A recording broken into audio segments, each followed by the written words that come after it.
Hello, everybody, and welcome into this week's 30 Minutes program. The Tennessee General Assembly has finally finished its work. Legislators are back home, and now we got to figure out what the Tennessee legislature actually did here while they were in session for the last 3 or 4 months. Today, we are pleased to have our state representatives, state senators, and congressmen. We've had a lot of people on the radio today.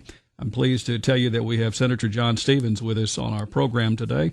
You have been busy. The Senate has kind of been a little bit on the quiet side versus what's been going on with the House. Tell me I'm right. That's true. We have not had the publicity, the protesters that the House has. That's for sure. So, what has Senator John Stevens been doing here in this last couple of months? It was a very, for me, a long legislative session because it began really a little bit in December when I was first briefed on our franchise tax issue. And so from December, January, and on into February, we were on the Senate finance leadership team. We really spent a lot of time vetting the governor's and the attorney general's position on, was there a problem? Is their proposed solution appropriate and in the best interests of the state of Tennessee? And are there other alternatives that we could use to accomplish the proposal that the governor had eventually put out once he did his State of the Union or State of the State? And so we spent in addition to our regular legislative work, many evenings talking with tax attorneys, the Attorney General's office, lots of lawyers, and trying to just make sure that the best decision was made for the best interests of Tennessee. So here's what people are asking right now. They've heard you say this word, franchise tax. What does that mean to the average person here in Tennessee, particularly in your district? Sure. Yeah. And as Tennessee has it's a business tax. So businesses will pay two different taxes. There's a franchise tax and an excise tax. The franchise tax is a net worth tax, but it's possible for a company to have a negative net worth. And so as an alternative measure, Tennessee is one of the only states, and I think now no state has it anymore because we were the last. We had an alternative property measure. So if you owned property in the state, we would tax you based upon the property you own in the state. So we were for sure, it was an alternative way to make sure the state got revenue. And so that's the franchise and excise tax. The franchise tax is a net worth tax. Primarily for business, would you say? Yes, big and small. Yeah. So there are roughly 100,000 taxpayers of the franchise and excise tax, and they are of all sizes, so big, small. So how do they go about finding out? They got to go down to the accountant and ask the accountant, what do I need to do to get a refund? Is that kind of the way it goes? Yes, they need to, and they need to do it quickly, because we, as a state, we've always, the way the tax works generally for most businesses is as you are accumulating tax and income and revenue, you estimate what you may owe on this tax, and so you send in quarterly payments, and at the end of the year you true it up on what you owe. Mm-hmm. Companies will, and then we have a 3-year. You can go backwards 3 years under current law. You can go backwards 3 years if you think there's been an overpayment and claim a refund from the state of Tennessee on your overpayment. So one of the challenges we faced with this is because our alternative property measure was risky constitutionally, subject to challenge. The state does have some exposure if companies began to sue us, and so we decided to eliminate the risk and eliminate the tax completely going forward, but we didn't eliminate, and one of the big debates between the House and the Senate, frankly, is how do we deal with companies who claim they overpaid on a questionably constitutional tax? How do we refund their money? And what's that look like? And how does it work? And so what we came down to ultimately was we will continue to give companies 3 years going backwards. And so there's specific dates in the bill that I could give your listeners. But you have to file your claim beginning May 15th of this year, and you only have until November. And if you don't file for that refund in that time period, you don't get one. Let me move forward. And I don't want to say that was a boring piece of information, but a lot of people just probably, you held a red flag up and say, okay, need to talk to your accountant about this by the 15th of May. Yeah, talk to your accountant quickly. Yeah. This the hot spot seems to be around guns being carried by educators. And, of course, the subject following into that is vouchers. So you have you have been one who has supported vouchers in your district, and State Representative Tandy Darby was opposed for vouchers. Vouchers did not come to fruition this year. What happened in all of that? It appeared as though that the two were closer at one time of having vouchers for those parents who wanted to go and take their children somewhere else, perhaps a Christian school, a private school, and so forth, but it didn't happen. What happened in the Senate? There really were two. The governor had a very specific proposal. The Senate, or the chairman of the Senate Education Committee, worked really hard on this. He came up with a different proposal than the governor's original proposal. The House came up with a third proposal. And the bottom line is there really wasn't any agreement between the House and the Senate on how any kind of parental choice should be set up. And there were somewhat 20 plus senators that were ready to go to vouchers. Is that what you told me? There were 18 co-sponsors. So in the Senate, there's 33 members. You need 17 to pass a bill. So we had 18 co-sponsors of the Senate version, which means the Senate was prepared to move forward with a version of parental choice. Why did you support vouchers? I've always been even going back to law school, I've been a firm supporter of, and a belief, frankly, and this, again, I may get philosophical on you here, but we are a nation of limited self-government.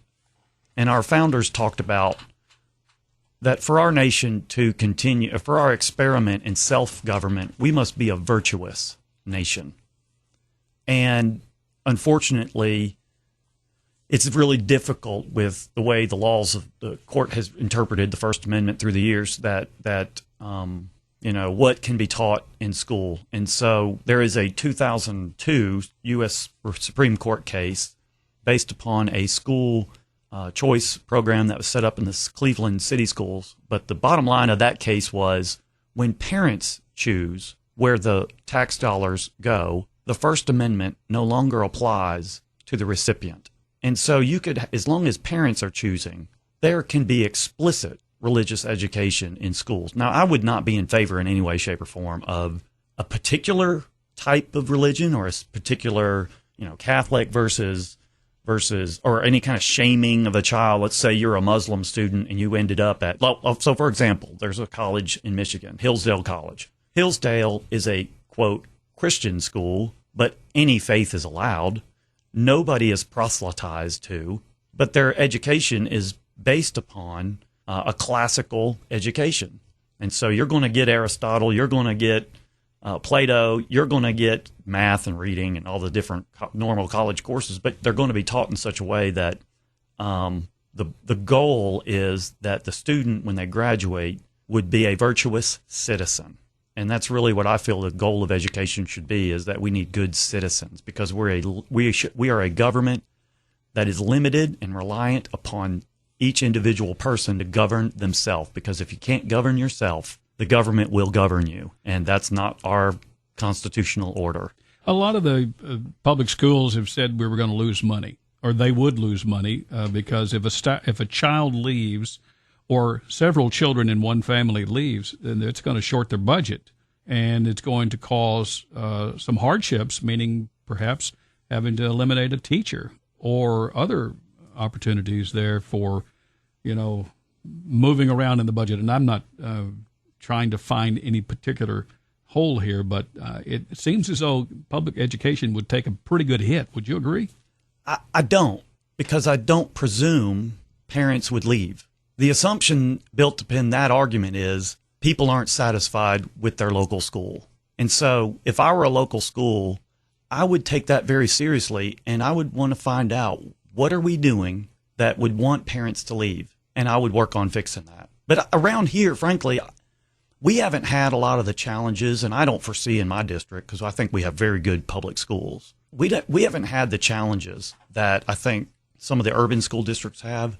I mean, I know lots of teachers who support this proposal because and I've already seen it, frankly, in some of my schools that in my district, that they have started to redirect their educational focus rather than the way it's been in the past, recognizing that, parents after COVID especially, parents are more engaged, which is a good thing, and they want a better educational opportunity for their students, and the public schools, frankly, have responded in a positive way, I think. But I don't assume parents would leave.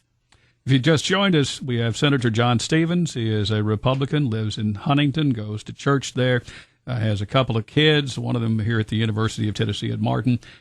Are you still running, by the way? Do you run? The running I'm talking about is the physical running. I know most people know, or maybe you want to tell them that you. It's a radio program, so you can't see how gray my hair is now. But I do weights instead. The running is bad on ankles and knees and backs. And so you have you haven't been around much because you've been in the legislature.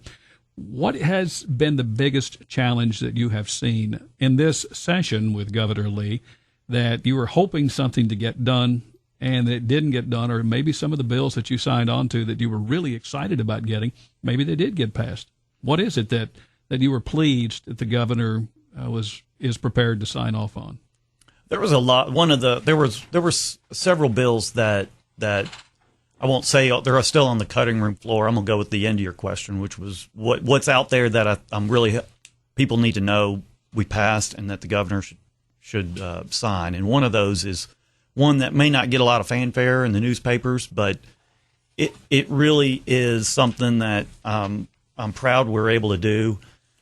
When you have a company, they're opening a store in McKenzie. They just opened, but it's been open in Paris. And if you've ever been to Sweet Jordan's bakery and coffee shop, you know that they employ a lot of disabled individuals or people with special needs. Unfortunately, as those individuals work, they lose their TennCare coverage.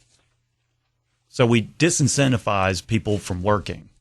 And so we passed legislation this year that will allow them to continue to work without losing their TennCare coverage. Essentially, they'll be able to buy TennCare coverage, and other states do it as well. But for the disability community, it is a very important piece of legislation for a lot of Tennesseans that they want to contribute, they love to work, they want to be able to support themselves, and the biggest impediment they've had was the state of Tennessee, and so. I was proud to co-sponsor that and see that impediment removed. What else out there? Criminal justice has been a very big issue for the state. We do have too much, especially in Shelby County and Memphis, but we see it here in West Tennessee too, because frankly, the gangs that are in Memphis, they have a lot more sophisticated law enforcement tools than many of our rural areas do, and so the gangs come and operate in our rural in my district. And so, we want to give our district attorneys and our judges the tools they need. Many of those reforms involve bail, releasing people on their own recognizance who have been charged with very serious offenses. We want to give judges the opportunity to hold those folks. So one of the things that they would no longer be able to consider is, and when granting bail, would be the defendant's, the accused ability to pay the bail. We need to think about the dangerousness of the individual and the impact of releasing them while they await trial in the community. So again, it's a slight difference, but I think we've seen too many instances across the state where individuals commit crime after crime after crime and harm more and more of our citizens. And they're released on bail when they really should just be sitting, waiting for their trial instead of continuing. Another really big bill, and you look like you're going to ask me one more question, but this is probably besides the bill I talked about regarding TennCare allowing to disabled individuals to keep it. It was called Jillian's Law, and it arose out of the student. You may have seen it on the news in Nashville, the Belmont student who was shot and killed by an individual who had been declared by the court incompetent to stay in trial. So they're not criminally insane, but they're incompetent. They can't represent them. They can't talk to their own lawyer to be represented in court. Well, most people would think, well, that person would be held. They're not just released, but they absolutely are just released. You're incompetent. You're dangerous. You may be violent, but you're not able to be prosecuted. And so they were just released. And unfortunately, this woman, the student at Belmont, was killed because this gentleman was the exact situation. He had multiple charges. He'd been declared by the court unable to stand trial, and he was just released. And so this legislation will get that person with a serious mental health challenge the treatment they need so that they can either stand trial, or if they can't get the treatment they need to stand trial, they'll be in a facility until they can their mental illness can be addressed. And I think that's what most people thought the law probably was anyway, but it wasn't. And that is scary to think about. State Senator John Stevens is with us here today. We're talking about a lot of things. The legislature has just ended here recently, and the senator's back home here in the district. The big story, of course, has been about guns. Teachers, educators, cafeteria workers, whoever it had, principals, coaches, and so forth. So why did you vote for the teachers to be allowed to have guns, and as opposed to when you were trying to keep guns out of the school? Right. It's actually it's interesting the way you frame it, because it was already allowed. I mean, it's already been the law. The law we passed actually just increased the training requirement for those parents or teachers who choose to go that pathway. So they're trained as exactly like a law enforcement officer. They're trained alongside law enforcement officers. They would have to have a psychological evaluation, a background check. They would have to go through the regular post-certified hands-on specific school training. They would also have to be, and this is the key thing, they have to be approved by the principal, the director of schools, and the chief of police.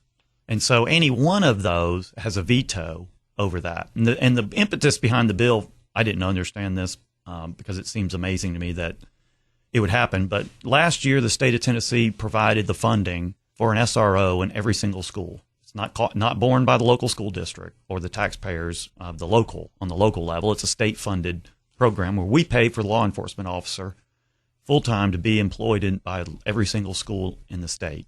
Apparently, though, over 500 schools didn't hire anybody for whatever reason. Maybe they couldn't find someone. Maybe they didn't.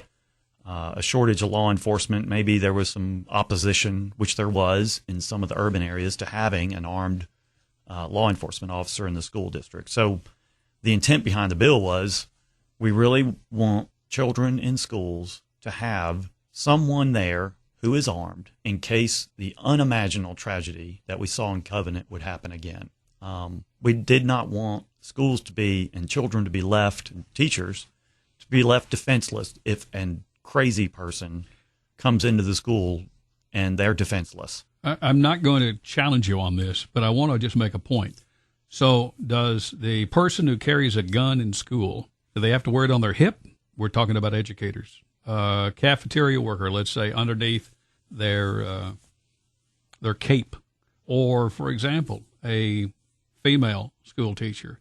Or, I guess, male, either one. But you put it in a purse, have it there in the drawer, or do you carry it with you everywhere you go? Yeah, concealed weapon. So concealed. it's going to be a concealed, you never know. And or should we be able to know who that person is? Or Correct. will we know who that person is? Well, and with the original law, that was one of the big decisions that we went back and forth on, because we didn't want, if a school district chose not to allow it. Now, this is pre-SRO. So remember, back then there would have been 0 people authorized to carry within the school district. At least with an SRO, you have absolute trained full-time law enforcement officer in the school. And so we made it confidential then because we didn't want to advertise to people that those kids are defenseless. That carried forward in this current law with the same thinking, is that if the difficulty in these 500 schools that don't have an SRO hired, if for whatever reason no teacher wants to do it, or the principal or the director of schools or the chief of police doesn't want to authorize it, we don't want these individuals to know that those children in that school are defenseless. Let me follow this up with this. All started, at least for me, a few years ago, Heath, Kentucky, where we had children killed. And what the state of Kentucky did is something that Tennessee did a little bit later, I think, and that is to lock the doors, something that we haven't done through my tenure for, growing up and then being in business and so forth. Now you've got, it doesn't make any difference who you are. You got to be identifiable, for somebody to push that button to come in. Yeah. And one of the biggest problems we've seen across the state, which we tried to address last year with some additional school safety grants, was funding those kinds of there are technologies available to the schools. I know I've been on a tour in Obion County, at Obion County High School, the system they use, that every day, multiple times a day, the SRO checks every single door, and there's a system that they register with that shows exactly and verifiable through technology that every door is locked. And if it's not locked, there's a lot of documentation to show, and then there's repercussions if it's a video, and they can go back and see who's propping the door open and that kind of thing. But it can't be emphasized enough, and I hate it in the world we're in. That it has to be that way, but it really does, that we have to have those doors locked. State's Editor John Stevens is with us. What did you say no to this year regarding legislation? What did you say, I'm not going to vote for that? Oh, there's a lot of those. Give me 3 or 4 of them. I have to think about that. Well, I mean, that's one of those things. It's one of those that I somebody asked, Governor Haslam years ago would ask, question of us, what's the favorite piece of legislation you passed? And my answer was, it wasn't what I did pass, it's the bad ideas we didn't pass. And so, not doing things to me is almost as important as doing things sometimes. Mm-hmm. How's Governor Bill Lee? You and he are pretty tight. You and Governor Haslam were pretty tight as well through the years. You've been into the office now 3 terms. You're going to seek an election, as I understand, for a 4th term. That would give you 16 years in the legislature. What's your take on Governor Bill Lee, since you've been around a couple of governors now? Sure. I think he's really committed to what he started, which was enacting a parental choice piece of legislation. So I think he was very disappointed that did not move forward this year, but I would think he would say he's hopeful that it would come to fruition next year. Do you think it's going to be? You think vouchers will be here next year? I do. I think eventually it'll come to pass. I mean, I know Iowa passed it, Arkansas, Georgia just last week passed a form of it. Alabama has passed it. Arizona. It's existed in Vermont forever, or New Hampshire. I always get those confused, but it is it's a idea that whose time has come, and so I know he was disappointed in that, but he also deserves a ton of credit for what we started talking about, is the way he went about recognizing and having the courage to take on this franchise tax issue as boldly as he did, and frankly, in a way that protected the taxpayers. And again, I think you'll probably cut my mic off if I get into too much detail on it, but the bottom line was, it was the least costly and least risky solution for the state of Tennessee. I got to ask you, there's things that have shown up that I personally kind of scratch my head on, but there are other things that I'm thinking, this is important. That reparations, there's one right there that the legislature had to look at. Transgender business, another piece of legislation that obviously it was right in front of you. Tell me about these things that some people look around and say, I don't know if I understand all of that. Yeah, abortions. There's another part. Sure. Of it. Yeah, the social issues are very, they are very, they engender a lot of passion on all sides of them. We're in challenging times in the nation, and there's great disagreement upon those issues. I think just in my district, a lot of people on social issues and personal choice type issues, one, come at it from, like I do, from a place of faith. They believe there is a right and wrong. There's the criminalization of adults helping underage children get an abortion. Correct. Yeah. I mean, those are issues that, when you come, especially the issue of life, it's hard to look at someone. There's no middle ground. Let's put it that way. You're either for it or you're against it. And there's not, in politics and in public policy, if you want to call it that, a lot of times compromise is where you have to be because there is divisions amongst people, and we all disagree on things. But it's hard when it is something as basic as life to find middle ground. Senator, if there is one piece of legislation that you feel like needs to be run through the legislature this next term, what is that one thing you would like to see done?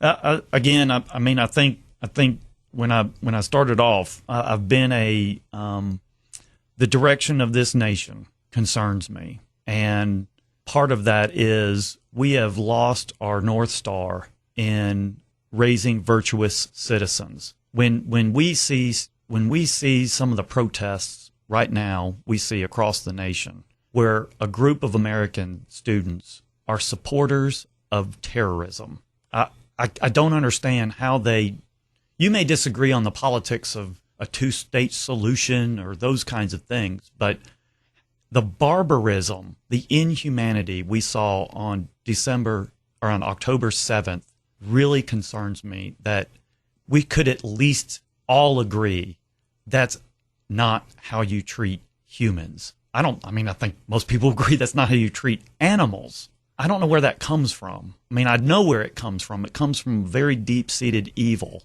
And we have to get people to recognize evil as evil. And where does the non-recognition of evil come from is what really concerns me. And so I think, as I said before, for a nation of self-governance to work, we have to have virtuous people. Otherwise, the only solution to govern is tyranny. And it is the boot heel of government, which is might makes right. And that was how humanity lived for thousands of years. And it fails every time.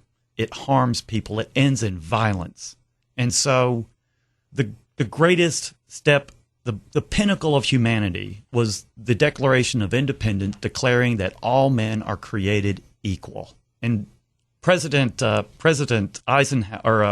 Coolidge put it best. He said, all men were created equal. That's final. There's nothing to debate about that. That was final. Anything other than that is a descent. It's downhill from that. It's going backwards. It's retrograde. And so I think we have to have a population that's virtuous, and the school system has to be able to be a participant in that. Senator, thanks for your time today. This has been very interesting, and quite frankly, it's very, very touching in some of the things that you just said as you leave today. Appreciate our time. Thank you. Thanks, Paul. Thanks. You do a great job here at the station. You really do a great job with informing everybody and plus entertaining. Thank you. That's Senator John Stevens. He represents District 24, Benton, Carroll, Gibson, Henry, Houston, Obion, Stewart, and Weakley counties. And I appreciate our time today. That's our program on 30 Minutes. State Senator John Stevens, Paul Tinkle, pre-recorded here on 30 Minutes.